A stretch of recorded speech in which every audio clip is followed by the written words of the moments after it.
So like I said, we're going to change our policy. So that from now on, we'll try to finish a mimer before we move on to the next, even if it takes more than a week. Gimel. We're in chapter 3 of Pinchas, Tzavet Bnei Yisrael. ומעתה יובן עניין זה גם כן בתפילה שכנגד הקורבנות. So far what we've seen is that every part of the animal corresponds to a particular part of the psyche. And this is what we call, it's a symbology. It's a what?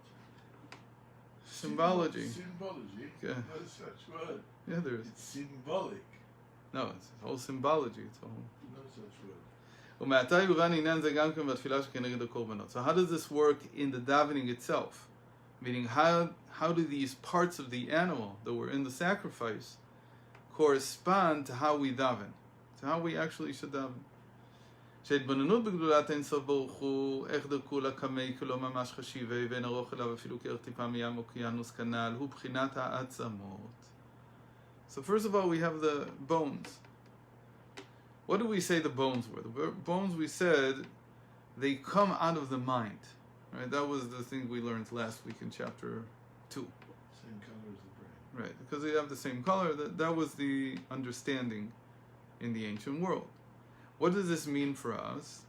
That what the mind is involved in is contemplation, hitbonenut, this bonenus, which you could really translate as meditation if it wasn't for the fact that the Eastern practice of meditation took over the meaning of the word.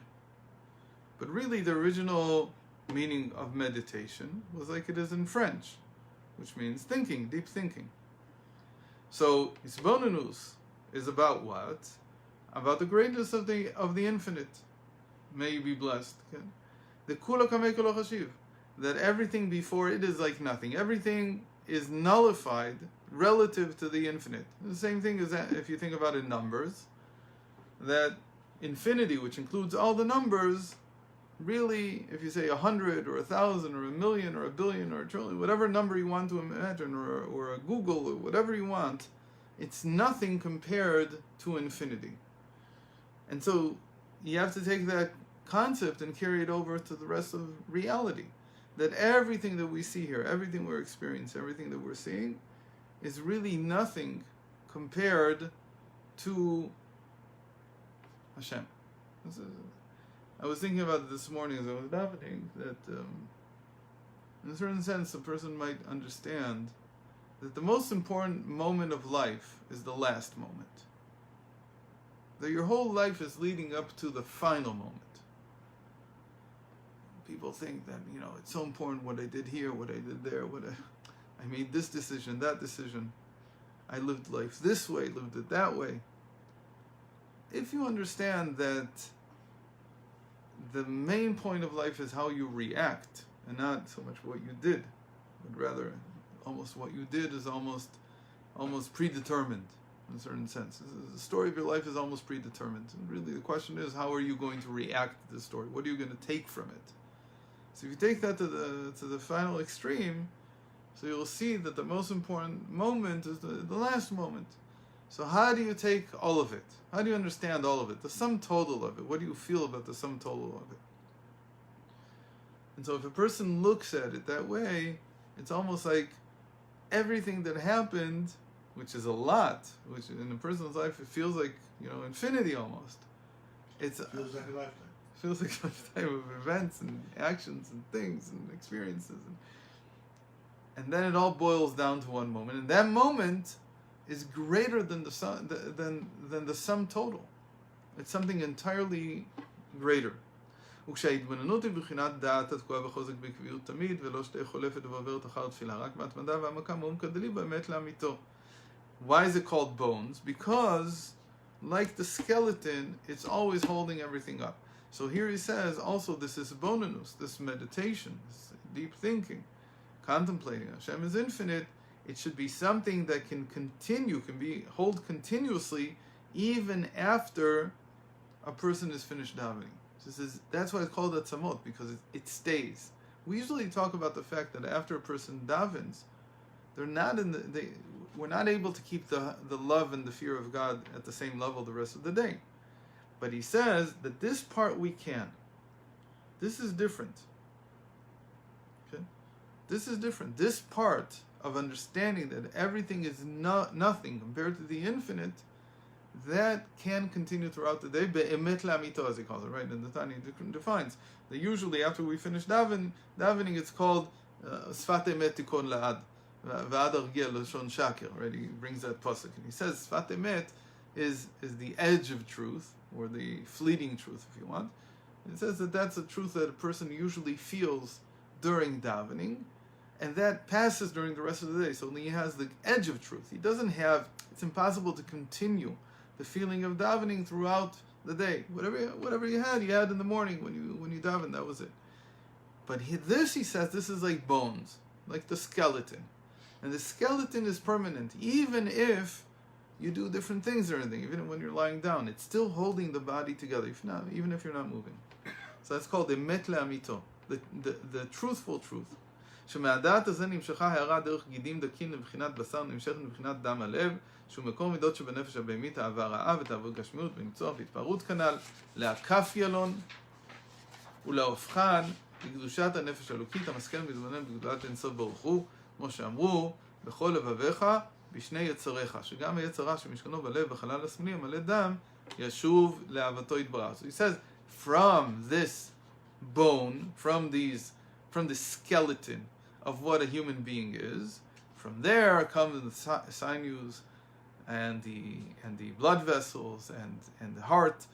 From that meditation, that basic meditation that Hashem is infinite and beyond everything that I experience, from that comes all the lower experiences of the heart, and love and fear of God, and so on, and all that comes from that skeleton. And one bone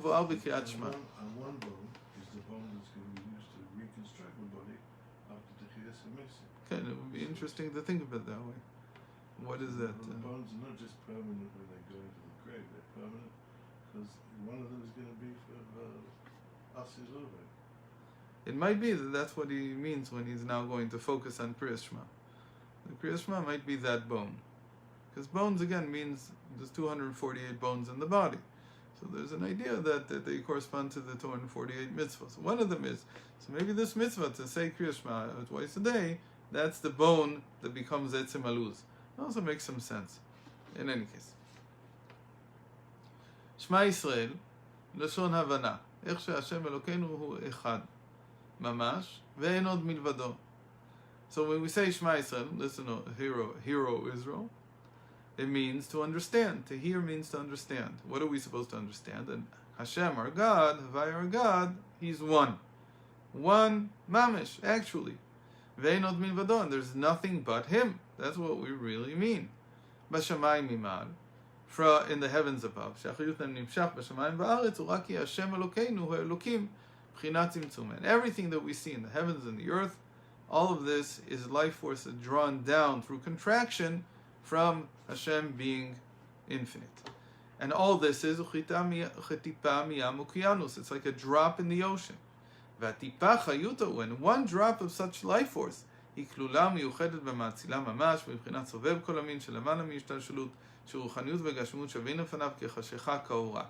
and so from this one drop, as it were, meaning it's contracted, you take all the infinite contracted into one drop, from this comes all the worlds, everything that we see, and it's all really included within the Sovev Kol Anmin Shel Amam Yishtal, within the surrounding light that's above everything that we see in the evolution of worlds, everything that we see in the contraction, the cause and effect that creates the world that we see.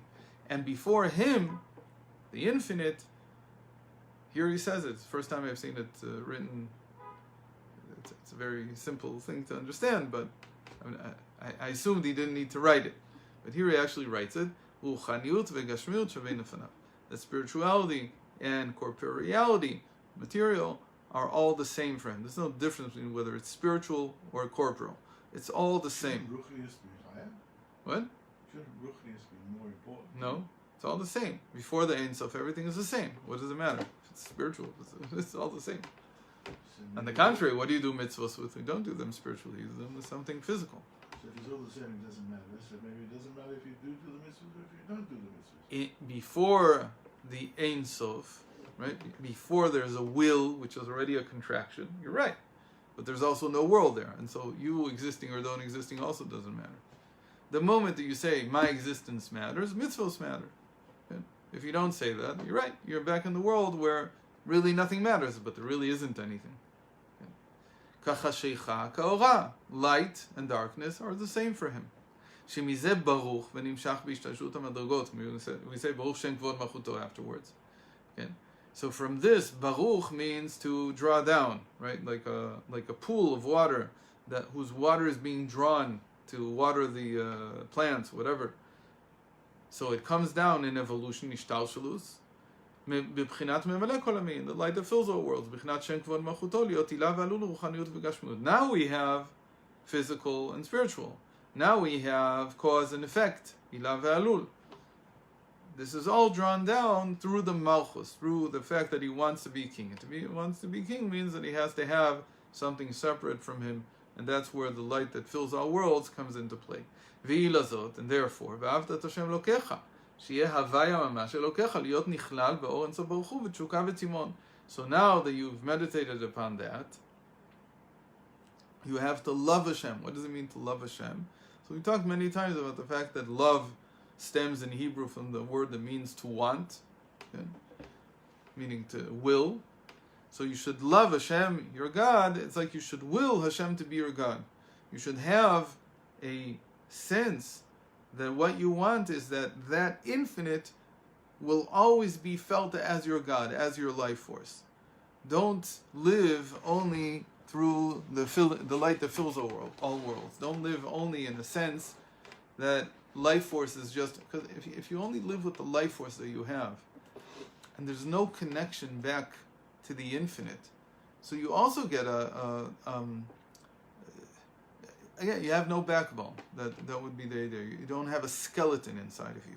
There's something missing. It's like what the Zohar says all the time, that the way that a person loses track of what they wanted is because they lose the point within everything they do. The point means, it's like you say, there was a point to what I'm doing.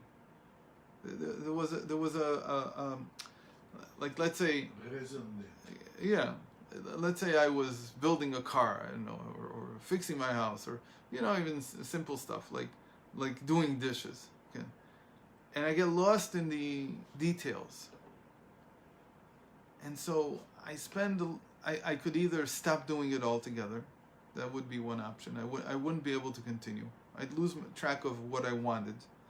I don't have the goal in sight. But the same thing also happens in Torah and mitzvahs. Same thing. That a person can start doing mitzvahs and he can get caught up in the act. And he'll get lost in the details. And he won't remember what was the purpose of all this. The purpose of all this was to make Hashem your king. And not to make you more meticulous. Like say, a person who really learns a lot of halacha. So you come to a place where your understanding is that halacha is everything. And really it's just a measure of how many details do I remember and I can keep track of and I can do and you miss the whole point. The whole point was to serve Hashem.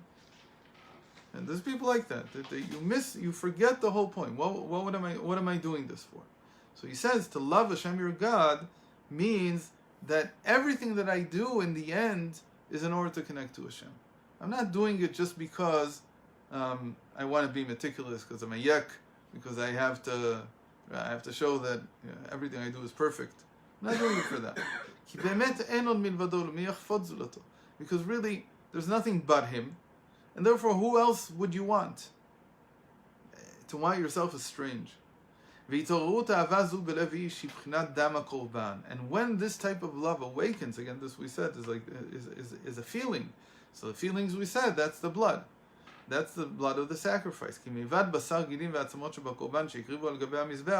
עוד הקטירו החלב וזרקו את הדם על גבי המזבח. זריקת הדם ובחינת האהבה הזה נמשכת מהתבוננות בגדולת האינסוף ברוך הוא במסירות נפש באחד ממש, בדעת התקועה בחוזק. כי גם האהבה זו היא בחינת רתיחת הדמים. So he says, after the sacrifice was made, and the body parts were, the parts that were burnt were put on the altar. There's also, before you do that, you also take from the blood and you sprinkle it on the altar. Right? What is this? What do you mean? What's blood sprinkling? So, one of the images, I think, simple image, is that it's like blood squirting out. What is that? What is that? What do we feel that's like? So I think the image is that there's such intensity, like pulsating power, in the feeling that it's like squirting out. It's like when you say about somebody that when you see them, you feel love, like pulsating out of them. You feel like coming out of them, and it comes out so strongly. It's like squirting. It's like in all directions. It says the same thing happens with the blood from the sacrifice, and that's what happened there. That they took the first blood that came out. It's supposed to be the first blood. There's whole questions: what happens if it spills? Can you take from it later? But it has to be the dam revit, the first quarter of hin, right? And you take from it, and the Kohen just squirts. Just can sometimes with the cup. Sometimes it's even with the fingers. That you squirt it on the four corners of the altar. What's it saying? It's saying that this is not burnt. This is something else. It doesn't just burn. It's not just consumed by the fire. There's something about this blood that needs to be seen. This type of love for Hashem has to be seen. This type of love for other people has to be seen. It has to be displayed in a certain sense. Okay. So when you come to that, he says, when you come to this feeling that I have nothing but Hashem in the world, he says, if you come to that during prayer, when you're meditating during prayer, he says that's the act of sprinkling the blood on the four corners of the altar. And it was done again from the bottom of the altar, not from the top. It's not done on top of the altar, except by on the ramp, or they're on the ground? No, on the ground, except for by chatat of.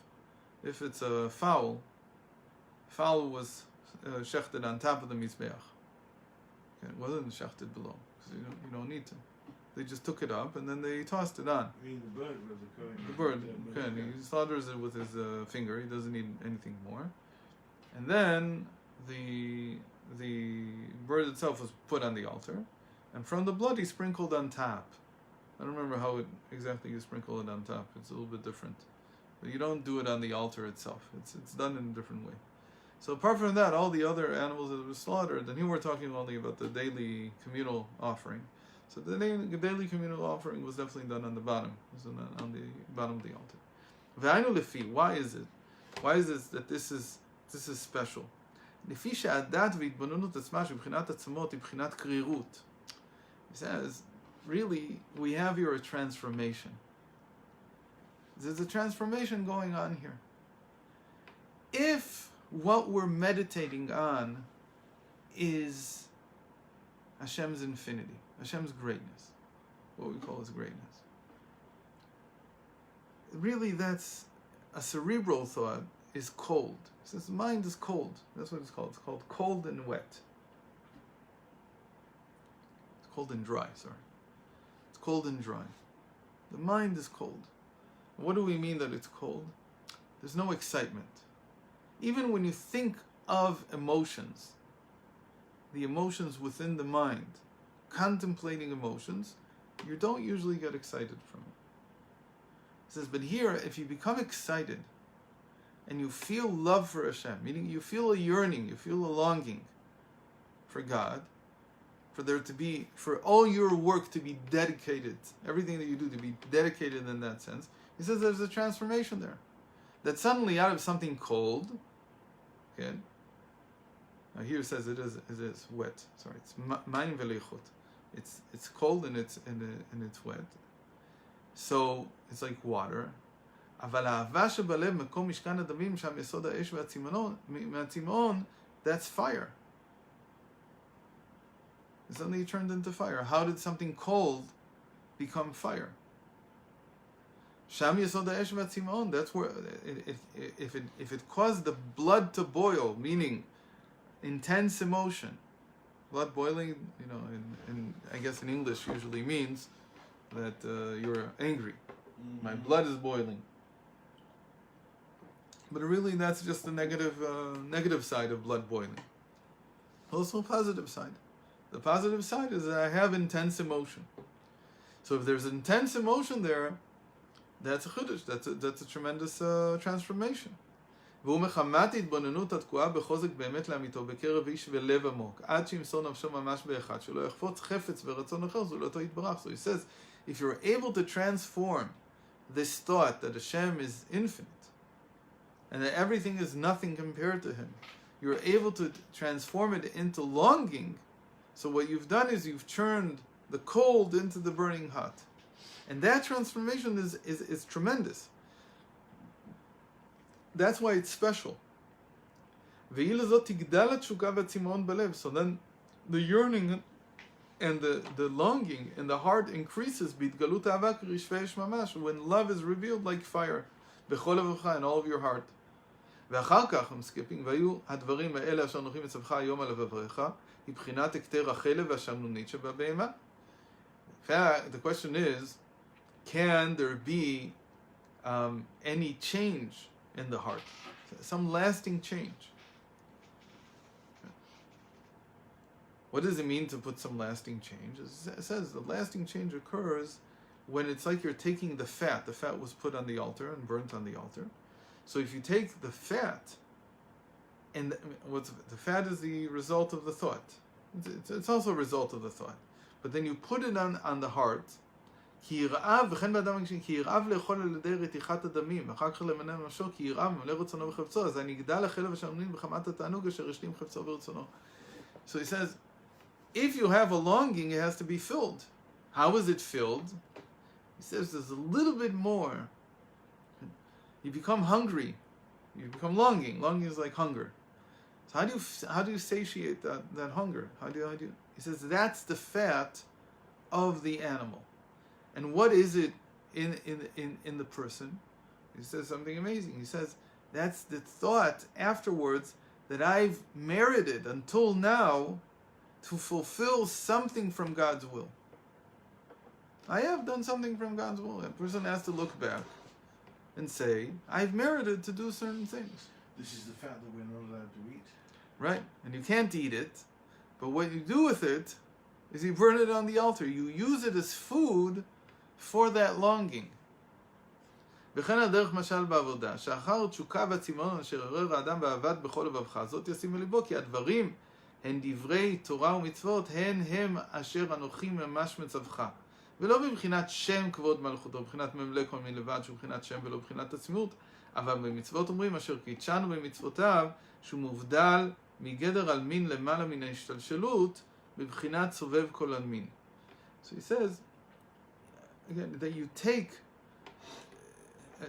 in serving Hashem, the longing that a person has is the hunger, and what he does, the way he satiates it, is by doing some mitzvah now. But now when you're davening, you're not doing a mitzvah, you're doing a mitzvah, but that's not going to satiate you. What's going to satiate the longing during the davening is that a person feels that so far I've been able to dedicate this and this much to Torah and mitzvahs. I've been able to dedicate some of my energy to be able to fulfill the divine will. And that means that I've taken the way that Hashem is revealed to me in day-to-day life, and I've been able to put it on the altar. Okay? And that causes pleasure. That's the main point. וזהו קודש ישראל להשם ראשית תבואתו. כי התבואה היא בבחינת ממלא כל עלמין, בבחינת סדר השתלשלות, הנחה עשר מלמטה שאין לו מזל, כי גבוה מהגבוה, שומר וכו'. מה שאין כן ישראל מבחינת ראשית תבואתו, וקודם להם וקודם להם לפי שהם בבחינת קודש, מפני אשר קידשן מצדה, והם נלבש ומתלבש עונג העליון ברוך הוא. הגם שהמצוות מלובשים, גם כן בגשמיות, זרעים, מועד, תרומות, מעשרות, הנה על זה נאמר, פיקודי השם ישרים משמחי לב. It says the mitzvahs are the source of pleasure. Okay? That's basically what he means. פירוש ישרים שאינם בדרך השתלשלות תהילה ועלו בבחינת הסתר פנים וירידת המדרגות. The difference between a mitzvah and everything else that you do in the world is that a mitzvah is directly from Hashem.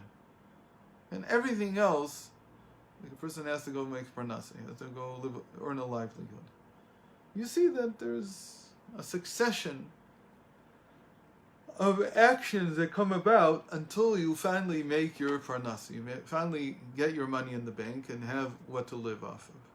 There's a succession. It's a long, long travel path to the point where, even though you made a living, most people won't look at the money in the bank and say, I did a mitzvah.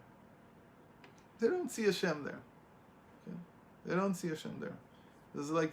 You put the money in the bank account as a Karen, you do. But that's not making a living for you. That's doing a mitzvah. That's doing a mitzvah. Whoever says that everybody should seek out, just like he seeks out to have a gashmistic parnasa, is to seek out to have a ruchnistic parnasa. That's the mitzvah. That's already a mitzvah. What he's saying here is that the day-to-day life, you don't usually see how this is godly. I mentioned this once. That Reb Usher of Freud, he was once offered all the money he needed to complete one of his projects, one of his chesed projects, and I told you that he said he turned them down. They asked him why. He says, because if he gives me all the money, I don't need it now. I need a little bit every month. So what am I going to do? I'll go put it in the bank. And then what will happen? So Usher will go to the bank and ask the bank for money. Instead, I'd rather ask Hashem for money every month, instead of asking the bank for money. And that's sort of how you can transform. That's how we thought. I don't want anything to be evolutionary. I don't want anything to go through contractions, through a process. I want Hashem to be revealed in everything that I do. And so that's a trick, to make even your livelihood into something that's parnasa, that's a mitzvah. And if you have to ask Hashem every time to give you, in a certain sense, having a weekly salary or a monthly salary is terrible. Because who do you ask for the salary? Hashem. Yes. When it doesn't come, who do you ask? Hashem. You call up the HR department or whoever takes care of paying your salary, and you say, "Why haven't I got my salary yet?" What? That's what people do. I'm not talking about Yaakov Katz, who's a completely different spiritual level. I'm talking about regular people. So regular people have a feeling that it's my boss who. It's all from the boss. Okay. So they call up the guys who write the checks and say, "Why haven't you written my checks? Why haven't you transferred the money into my bank account?" Okay. So that's how a normal person looks at these things. So Reb Usher was against this. He couldn't stand this. So he had to find a way always to make everything I would ask from Hashem. Same thing with Baal Shem Tov. It used to be that people worked on a daily basis. There was no such thing as working for a monthly salary. Working for a monthly salary is actually from a religious standpoint, it's a terrible idea. It's against the law. It's to pay people at the end of the day. Right. So how come we agree to it? I don't know. But it's a terrible idea. Pirush Yesharim. Before you continue, would you like to me be fair? I just had a wonderful idea. See this from here to here? Yeah. Can you photocopy for me? You can take it. And I'm going to laminate it. And I'm going to put it in my tefillin bag. And I can just look at this before I say Shema. It's exactly what I need. Okay. No, a bigger print. Slightly bigger print. Oh, yeah. You have a laminating thing here? First of all, I don't have a laminating thing. I'll get my wife to If you want it to be in bigger print, I can do that. Okay. Really, that'd be nice that it's for this fellas back to sort of remind you a little bit why saying Shema. Okay.